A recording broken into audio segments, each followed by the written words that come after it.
fait plusieurs mois, là encore, que j'ai pas filmé, non j'abuse, ça doit faire un bon mois que j'ai pas filmé, pour un petit book haul, comme vous l'aurez vu dans le titre. J'en ai pas fait depuis des mois, voire un an, de book haul, puisque j'ai acheté beaucoup moins de livres depuis 1 ou 2 ans, c'est ce que je vous avais dit dans quelques vlogs lecture, pour les rares que j'ai postés cette année. Et c'est toujours vrai, je dépense peu en livres puisque clairement mes bibliothèques débordent toujours de bouquins. J'ai moins eu l'envie aussi de m'intéresser à des nouveautés, voire même à acheter de nouveaux livres puisque j'en emprunte aussi beaucoup à la bibliothèque. Mais depuis le mois de septembre-octobre, je ne sais pas bien ce qui m'arrive, mais en tout cas, j'ai envie de nouveaux livres de temps en temps. Donc je me suis fait plaisir. En plus, si vous ne le savez pas, j'ai terminé mon année de reconversion professionnelle, j'ai terminé la rédaction d'un mémoire, j'ai terminé mes études, ma reprise d'études, et donc j'ai voulu me féliciter à plusieurs reprises et un petit peu lâcher prise. Je me suis fait plaisir. Dans ce book haul, vous allez donc découvrir ce que j'ai acheté au cours des derniers mois, je dirais depuis le mois de septembre et le mois d'octobre. Et c'est tout. Et je pense que je vais me calmer après parce que c'est bon, ça suffit comme ça. Dans ce book haul, vous aurez à la fois des services presse que j'ai reçus, il y a des bouquins que j'ai déjà lus aussi mais que je tiens à vous présenter parce que c'est toujours agréable d'en découvrir de nouveaux. Et en tapant mes livres, j'ai réussi à me couper le doigt. La maladresse toujours. C'est parti. Premier livre que je vous présente, il s'agit des Enchantresses qui a été publié par Sophie Gliocas, que moi je connais aussi sous le pseudo Tout est politique. Sophie, c'est quelqu'un que je suis depuis vraiment plusieurs années. Je saurais pas vous dire depuis combien de temps, mais ça fait longtemps. D'abord sur Twitter, Instagram, et puis ensuite d'autres types de comptes. Et quoi qu'il arrive, elle a continué à parler de féminisme, elle a des engagements qui me sont chers, qui me tiennent à cœur, que je partage avec elle, puis c'est une personne qui est, je pense, très intéressante aussi en tant que personne tout simplement. Elle a publié un livre cet été, je crois qu'il est sorti à la rentrée, je crois au début du mois de septembre. Il s'agit des Enchantresses, comme vous pouvez le voir ici, qui est un livre jeune adulte fantastique qui va s'intéresser à 3 jeunes filles qui sont au lycée, je crois qu'elles sont en première année lycée, et donc on suit principalement Bluenne qui va arriver en Bretagne. À la base elle habitait à Paris et donc c'est un petit peu un déracinement. Elle arrive dans une nouvelle ville qu'elle ne connaît pas mais qui sont en fait celles des origines de son papa. Malheureusement pour elle, elle va arriver dans un univers qui est pas toujours facile, celui du lycée, notamment la seconde quand on connaît personne, et en fait le bouquin il va s'intéresser à la fois à un univers fantastique puisque elle et plusieurs jeunes filles vont découvrir des pouvoirs magiques et vont s'en servir, mais on va surtout s'intéresser à des thématiques qui sont assez actuelles et malheureusement trop réalistes vis-à-vis du lycée, comme le harcèlement. On va aussi parler de sexisme, on parlera de pas mal de thématiques qui sont pas toujours très évidentes, mais que malheureusement les adolescents et les adolescentes vivent un peu trop à ces âges-là. C'est un bouquin que j'ai vraiment apprécié, ça se lit très bien. Je vous en parlerai un peu plus en détail dans un vlog lecture, puisque je fais des vlogs lecture pendant le Pumpkin Autumn Challenge. Je l'ai d'ailleurs lu dans le cadre du Pumpkin, et donc je vous en parlerai probablement dans un mois pour vous, mais moi je vais en parler. On continue dans la série des livres que j'ai déjà lus au moment où je vous les présente dans un book haul, avec Le jour de ma mort de Jacques Expert, qui est un thriller clairement assez addictif, dont je vous ai déjà parlé normalement dans un vlog que j'ai normalement publié avant cette vidéo. Ouais, j'essaie de prévoir mes propres plannings de vidéos, ce qui n'arrive jamais. Pour vous faire un pitch rapide de ce bouquin-là, en gros, on suit une jeune fille qui a été, il y a 3 ans, au Maroc. Un devin, ou en tout cas un espèce de sorcier, lui a prédit que, dans 3 ans, jour pour jour, donc le 28 octobre, elle allait mourir. Et donc, on se retrouve au moment de cette histoire, le 28 octobre, avec notre pauvre petite Charlotte, qui se demande bien si, en fait, aujourd'hui est bel et bien le jour de sa mort. Et ce qui est assez intéressant, c'est qu'on a une double narration dans ce livre-là, puisqu'on a à la fois le point de vue de Charlotte, qui flippe quand même pas mal, plus le point de vue d'un petit tueur en série qui rôde dans les barrages, pas de bol pour Charlotte, qui aimerait bien peut-être s'intéresser à elle. C'est un livre que j'ai trouvé extrêmement addictif, ça se lit très bien, l'alternance de point de vue, elle est vraiment efficace. C'est du Jacques Expert, pour moi ça se lit toujours très bien cet auteur. Je vous le recommande si vous aimez les petits thrillers, petit bon page turner. Pour la suite du book haul, on a 2 livres d'une même autrice. Alors c'est des bouquins que je vous ai déjà présentés, je crois, dans ma pile à lire du Pumpkin, donc je vais peut-être pas m'attarder des masses, mais il s'agit de 2 livres de Louise May, qui est l'autrice du spectacle La Chatologie, que j'avais vu, qui s'intéresse en fait aux règles de manière générale, d'un point de vue à la fois scientifique, sociologique, et puis comment les femmes s'en emparent, et surtout comment le patriarcat s'en empare pour nous. C'était très drôle, très intéressant, j'avais adoré. Il a d'ailleurs été publié, et je pense que je vais m'y intéresser de très près, parce que j'aimerais retrouver ces lignes très efficaces et très percutantes. Bref, je l'ai connue surtout pour ça en fait, cette autrice, et je ne savais absolument pas qu'elle écrivait des thrillers, et donc j'en ai acheté 2. Le premier qui s'appelle La deuxième femme, qui m'a tapé dans l'œil en fait quand je l'ai vu en librairie sur les étals. Je me suis dit oh tiens ça m'intrigue, je vais aller voir ça. On est sur un livre qui vous parle principalement d'emprise. C'est plus ou moins un thriller, mais on n'est pas dans le sens, j'allais dire, classique du terme. On suit pas un tueur en série, on n'est pas forcément sur une enquête, mais voilà, c'est le thriller au sens propre du terme. C'est très intense et on est investi en fait dans ce qui se passe. Et nous on suit Sandrine, en fait on suit toute l'histoire du point de vue de Sandrine, qui est une femme qui va rencontrer un homme. Cet homme, il a perdu sa femme il y a plusieurs années, elle a disparu. Elle l'a découvert en fait à la télévision, puisque les médias se sont emparés de l'affaire. Elle l'a vu pleurer, ça l'a émue et touchée, et en fait elle a fini par se rapprocher de cet homme, et on la suit dans le quotidien qu'elle a avec cet homme-là. Et il faut savoir que c'est un bouquin qui est assez dur, même très dur, puisqu'il est très réaliste, très brut, et il s'intéresse vraiment au phénomène d'emprise que les hommes peuvent avoir sur les femmes, et on parle réellement de violence quand même au sein d'un couple. Donc c'est pas un bouquin facile, c'est une narration qui peut être assez froide, parce que Sandrine, elle est presque détachée de ce qui lui arrive quand elle nous le raconte. C'est un bouquin qui, moi, m'a énormément touchée, que j'ai trouvé très dur, mais vraiment très juste sur cette réalité-là. Donc je vous le recommande très très fort, et je vous en parlerai à nouveau dans le Pumpkin Autumn Challenge. L'autre livre de Louise May que j'ai lu, là aussi, il s'agit des Hordes Invisibles. Cette fois-ci, on suit plutôt une brigade qui s'intéresse en fait aux crimes sexuels de manière générale, et donc on suit le quotidien de cette brigade-là, des enquêtes qui vont suivre, des faits qui leur sont rapportés et des victimes qu'ils vont écouter ou qu'ils vont rechercher aussi pour certaines. Il y a un fil rouge, si vous voulez, avec une affaire de harcèlement en ligne avec une jeune streameuse qui va inviter une femme qui est engagée en termes de féminisme. Elles vont s'intéresser à certains sujets et elles vont se faire harceler sur les réseaux sociaux à un point où en fait ça va plus loin que juste, et juste c'est pas petit, c'est pas juste des petites attaques sur internet avec des insultes qui sont elles-mêmes extrêmement difficiles à subir, mais voilà, le phénomène va aussi dégénérer, on va dire, en dehors de la sphère internet et va dégénérer dans la vie réelle. Ça c'est le fil rouge de l'histoire. Vous n'avez pas que ça en fait dans ce livre-là, on suit vraiment plusieurs enquêtes en même temps, et c'est vraiment l'occasion de s'intéresser aux violences que vivent les femmes de manière générale, mais on s'intéresse aussi aux violences que vivent les hommes et les femmes trans,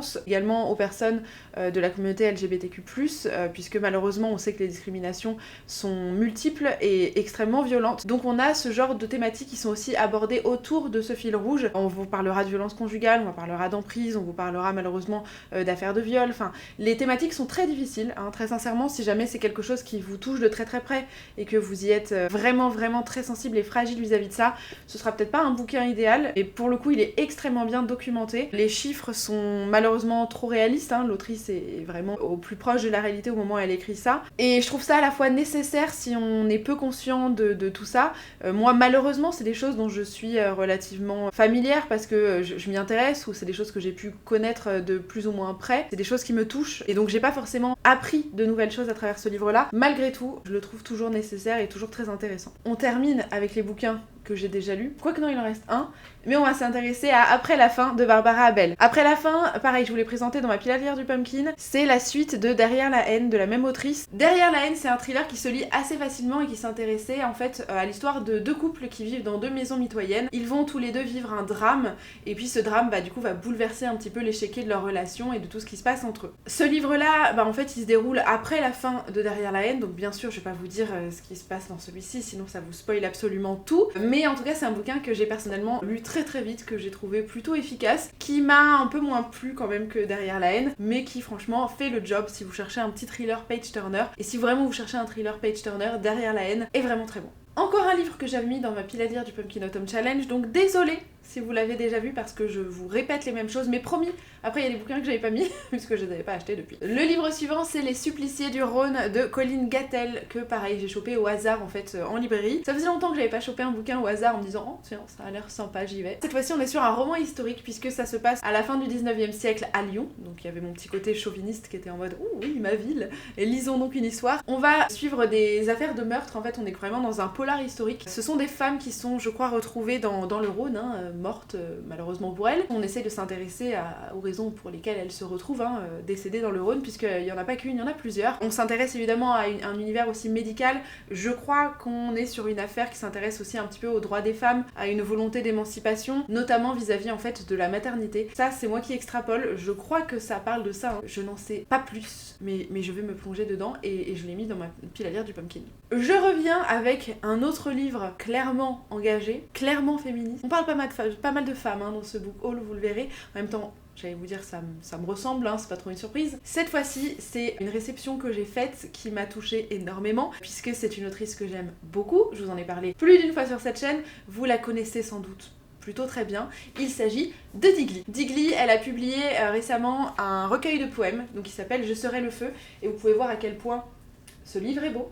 Non mais clairement, on est sur de la beauté, hein, voilà, reconnaissons-le. Ce recueil de poèmes, il publie uniquement des poétesses. Digli, c'est quelqu'un qui est très familière du genre de la poésie, c'est un style littéraire qu'elle a toujours apprécié, qu'elle a souvent partagé, et d'ailleurs je la remercie pour ça parce que si vous me suivez, vous savez très bien que la poésie, moi je l'ai longtemps associée à un univers scolaire, hein, avec les poésies qu'on nous apprenait à réciter par cœur, qui nous étaient pas toujours bien expliquées. J'ai aussi été pas mal traumatisée par Yves Bonnefoy au cours de mes études littéraires, qui étaient dans le corpus littéraire du bac littéraire de 2007 et 2006 aussi d'ailleurs je crois. J'ai détesté ce qu'il écrivait, je ne comprenais rien en fait. J'étais hermétique à ça et pendant très longtemps la poésie ça a été quelque chose qui m'a semblé trop lointain. Je vais apprécier énormément découvrir tout ça parce que Digli, elle a cherché justement à nous présenter ce genre là à travers les portraits de différentes autrices qui pour certaines n'avaient d'ailleurs jamais été traduites en français, donc les poèmes qui étaient traduits de l'anglais ont été traduits par Clémentine Beauvais que vous connaissez aussi sans doute. Digli elle va nous répartir en fait les poétesses qu'elle nous présente dans cet ouvrage à travers, ça peut être leurs engagements, ça peut être à travers la similitude de leur parcours de vie, dans leur style littéraire, pour des ambiances. Du coup, je trouve ça hyper didactique parce que on est un peu pris par la main et moi c'est de ça dont j'avais besoin. Elle prend le temps à chaque fois de nous présenter le portrait de la poétesse qu'elle va vous présenter et ensuite on a plusieurs poèmes qui représentent son style, son histoire et son travail de manière générale. Puis j'imagine des poèmes qui auront aussi touché Digli, puisque pour certains ce sont des poèmes avec lesquels elle-même a vraiment grandi. Pour vous montrer un petit peu à quoi ça ressemble parce que le livre est très beau,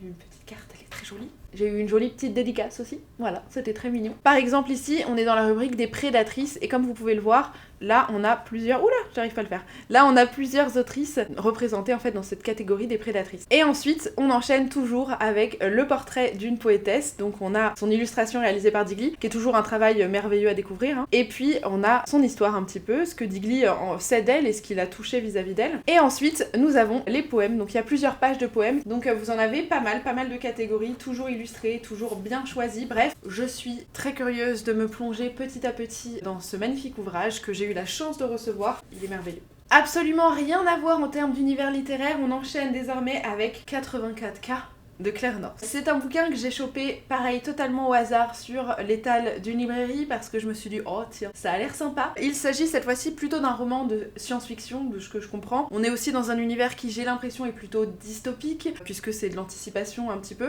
où le cœur de l'histoire vous dit que si jamais on a de l'argent, finalement on a le droit de tuer. Le crime, le meurtre se résume seulement à une affaire de gros sous. C'est un monde où vous pouvez tuer impunément quelqu'un si tout simplement vous avez les moyens de régler la facture. Et nous, on va suivre un homme, je crois, qui intervient dans cet univers-là, qui est plutôt, on va dire, sur les coulisses de ce monde-là, puisque lui, il va réaliser les bilans un petit peu annuels de la société qui gère en fait ces meurtres programmés et organisés. Un jour, il va découvrir malheureusement que son amour d'enfance s'est fait assassiner. Et là, cette fois-ci, bizarrement, ça le touche un peu, hein, que quelqu'un soit mort. Et donc, je suppose qu'il mène un petit peu sa petite enquête. Je sais pas si on est sur une affaire de revanche, s'il veut exposer certaines choses, j'en ai strictement aucune idée. Mais le pitch de départ, où on était sur un monde où il suffit d'avoir de la thune pour buter des gens, m'intriguait suffisamment pour que je décide d'acheter totalement à l'aveugle ce bouquin, qui j'espère sera bien, sinon vous savez, il finira sur Vinted, hein. Autre livre que cette fois-ci j'ai lu, j'en ai lu pas mal, hein, vous voyez, c'est pas mal, hein. Et celui-là je vous présenterai aussi dans mon vlog du Pumpkin Autumn Challenge qui normalement en fait est déjà sorti au moment où vous voyez cette vidéo. Il s'agit de Ready Player 2, ça a été écrit par Ernest Cline, c'est la suite de Ready Player 1 que j'avais lu il y a quelques années, qui a été adapté au cinéma. On est dans un roman de science-fiction où on suit un univers principalement digital avec des personnes qui vivent des aventures sur cet univers digital. Il y a une quête avec des clés à retrouver dans le premier tome et celui qui va retrouver les 3 clés et résoudre l'énigme deviendra propriétaire de cet univers digital que tout le monde en fait fréquente, tout le monde l'utilise, tout le monde le connaît, tout le monde y passe sa vie. L'enjeu est énorme. Je l'ai lu et je dois bien vous avouer que c'est une déception, hein, pour ma part. Mais voilà, je vais pas vous le redire parce que vous l'aurez sans doute vu dans le Pumpkin Autumn Challenge ce que j'en pense. Si vous l'avez vu en fait, sinon éventuellement allez le voir, voilà, je fais de la pub. Et là, on va enchaîner avec les livres que j'ai achetés au cours des Imaginales. Sauf un, mais il est tout en bas et j'ai la flemme de le retirer. Premier livre que j'ai acheté aux Imaginales, et la responsable, c'est Alexia, de la chaîne La Petite Vie d'Alexia, que vous connaissez, hein, parce que vous l'avez vu plus d'une fois par ici. Puisqu'en fait, elle l'avait lu, et elle m'a dit qu'il était très chouette, qu'elle avait vraiment bien apprécié sa lecture, qu'elle l'avait dévoré, et je me suis dit, chouette, moi j'ai besoin de ça aussi en ce moment. Surtout l'univers me faisait pas mal envie, et donc je vais vous le présenter tout de suite. Ce livre, c'est La ville sans vent d'Éléonore Bévillepoix. Je l'ai rencontré d'ailleurs, l'autrice du Cause Imaginal, je lui ai acheté, et puis elle me l'a dédicacé en disant que j'avais de la chance d'avoir des amis qui avaient bon goût. Ce bouquin-là, pour vous raconter un petit peu l'histoire en général, c'est plutôt un bouquin de fantasy, je crois qu'on est plutôt dans un univers de ce type-là. Je sais pas s'il est adressé jeune adulte, mais le personnage principal a 19 ans. Ce personnage principal, en fait, elle a un mystère à résoudre, elle aimerait savoir ce qui est arrivé à son père, et surtout savoir qui c'est, puisqu'apparemment elle ne l'a jamais connu, et elle va se rendre dans ce qu'on appelle la ville sans vent, parce qu'en fait elle est recouverte d'un dôme, et donc le vent ne pénètre pas la ville. La ville, elle est découpée en plusieurs étages, et ces étages ne sont accessibles en fait que si on a un certain niveau, j'allais dire, de puissance ou un certain rang social pour y accéder. Là-bas, elle va faire la rencontre d'un apprenti mage, ou en tout cas qui est sur la fin en fait de son apprentissage, et lui dans son cas il a aussi quelques petits mystères à résoudre, puisqu'en fait son maître d'apprentissage visiblement décède, ou en tout cas il est tué, et lui-même va chercher à trouver des réponses, il aimerait savoir ce qui s'est passé, et donc il se retrouve en fait à devenir parmi les plus puissants de cet univers-là suite au meurtre de son maître d'apprentissage,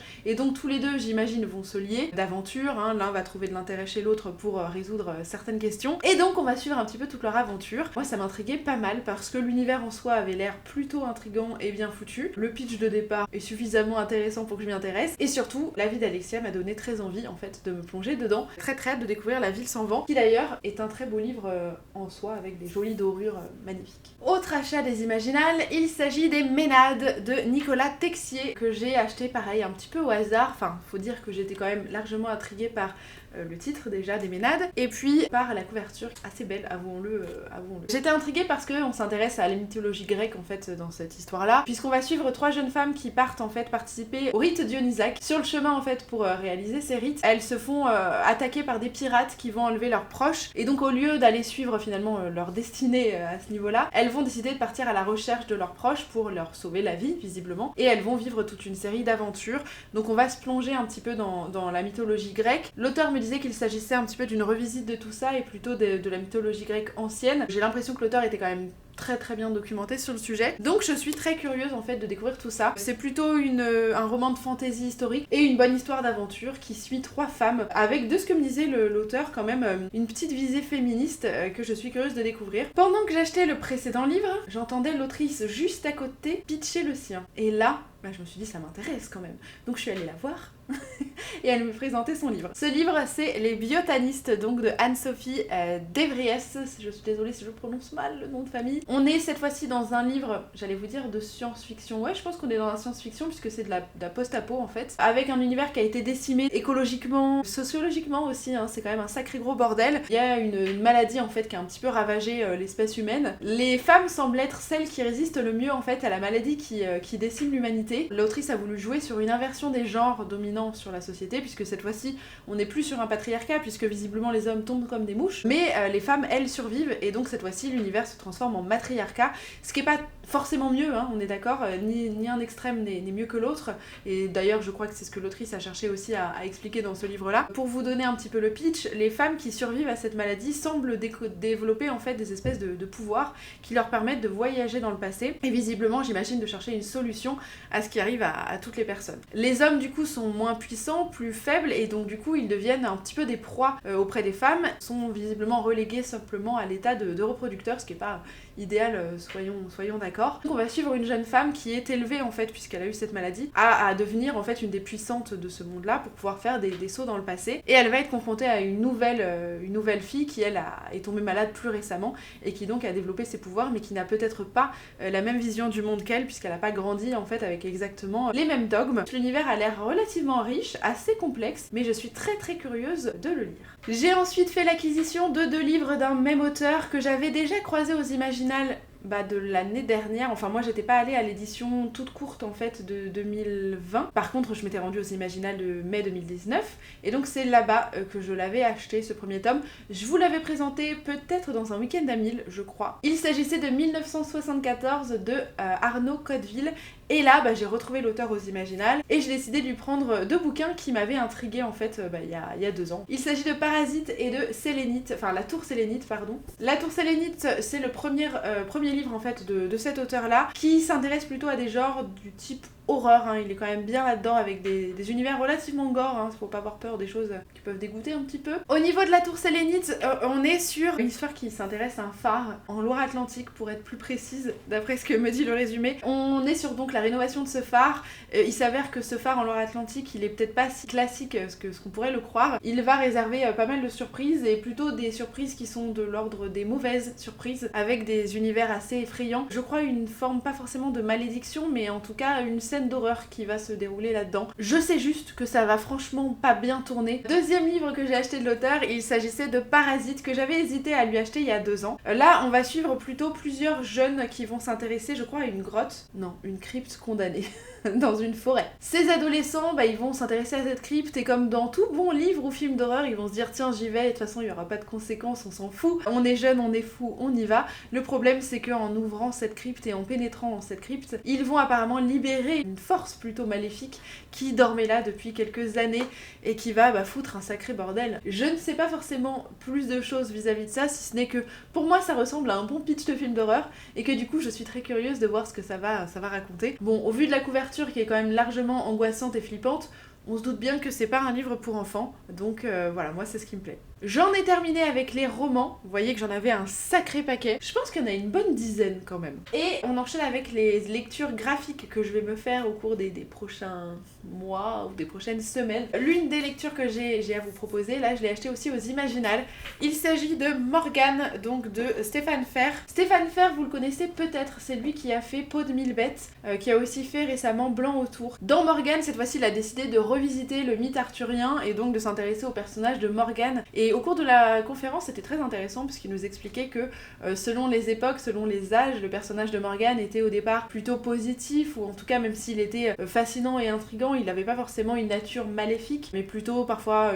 un côté guérisseur et ainsi de suite. Mais qu'au fur et à mesure du temps, le personnage de Morgane s'est transformé en penchant très négatif, très maléfique, et que lui il a souhaité un petit peu revisiter tout ça et retravailler tout ça. J'avais adoré le travail graphique de Peau de mille bêtes, j'avais aussi beaucoup aimé l'engagement qu'on y trouvait. Peau de mille bêtes était quand même largement engagé puisque ça retournait un petit peu les contes de fées en nous montrant un petit peu le côté négatif de cela. Morgane du coup je pense aura quand même cette aura aussi également, je suis curieuse de le découvrir et pour vous montrer un petit peu le type de travail qu'on peut découvrir. On est sur des univers un petit peu bleutés et je ne sais pas tenir les pages d'un livre. Et en tout cas, moi, c'est un style de dessin que j'aime énormément et c'est un travail des couleurs et des formes que j'aime beaucoup. Et on termine avec le dernier graphique que j'ai à vous présenter. Ce book haul va faire 45 minutes quand même. J'ai craqué pour ce livre-là il y a quelques mois en me disant je vais le lire tout de suite. Il n'en est rien, je ne l'ai toujours pas ouvert. Il s'agit d'Arline. Donc on s'intéresse à Harley Quinn, donc Arline à Quinzel avant qu'elle devienne Harley Quinn. Et de ce que j'ai compris, le bouquin est plutôt bien foutu. Bon, comme beaucoup de personnes, moi j'aime pas mal le personnage d'Harley Quinn, qui vit une relation extrêmement toxique avec le Joker, qui est souvent extrêmement fantasmé. Je ne sais pas du tout si elle sera bien dénoncée dans ce livre-là, mais on s'intéresse un petit peu à l'avant, comment elle était et comment elle est devenue ce qu'elle est. Mais j'étais très curieuse de le découvrir. Et moi j'aime bien le type de dessin, et je fais tomber les tickets de caisse et marque-pages de mon bouquin. Je pense très sincèrement que je vous en parlerai un peu plus dans un vlog lecture, sans doute que je le lirai dans le cadre du Pumpkin Autumn Challenge parce que j'ai vraiment envie de le lire. En plus, il sent très bon le comics, voilà. Ça n'a aucun intérêt pour vous, mais je préfère vous le dire. Et voilà ce qui vient conclure ce book haul gigantesque. Peut-être que j'aurais dû le découper en 2, mais comme ça, vous en aurez plein d'un coup. N'hésitez pas à me dire si parmi les bouquins que je vous ai présentés, il y en a quelques-uns qui vous intéressent, vous plaisent ou que vous avez déjà lu et aimé, ou pas d'ailleurs, hein. Comme vous le savez, j'aime toujours débattre un petit peu. Je vous remercie d'être resté jusqu'au bout si vous avez été vaillant et que vous avez tenu jusqu'à la fin de cette vidéo. Je vous souhaite de belles lectures. Je vous retrouve, je l'espère, bientôt dans un vlog. J'espère pas dans un mois. Je vous dis à très bientôt et je vous fais d'énormes bisous. Salut!